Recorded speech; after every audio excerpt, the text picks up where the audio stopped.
அனைவருக்கும் Royal shop காட்டாலா channel மூலமாக வணக்கம். இன்று மரங்கொத்தி பறவையை பற்றிய ஒரு தகவல். ஆஸ்திரேலியா, நியூசிலாந்து, மடாஸ்கர் மற்றும் தென் வடமுன பகுதிகளை தவிர்த்து உலகெங்கும் காணப்படும் பறவையாகும்.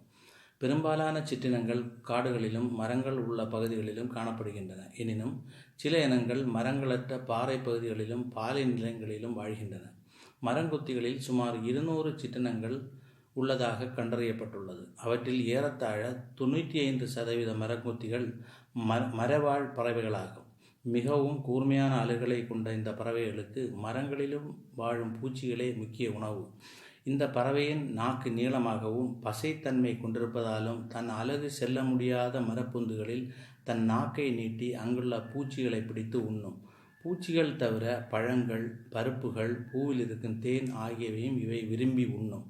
மரங்கொத்திகள் மரத்தில் துளையிட்டு அதில் தங்களது குஞ்சுகளை வளர்க்கும். மரத்தை இவை கொத்தும்போது ஏற்படும் ஒலியை தவிர தன் இனத்தைச் சேர்ந்த இதர பறவைகளுடன் தொடர்பு கொள்ள மரத்தை தன் அலகால் தட்டி ஒலி எழுப்பக்கூடியன. குறிப்பாக இனப்பெருக்க காலத்தில் இணையை ஈர்ப்பதற்காக இவ்வாறு அது ஒலி எழுப்பும்.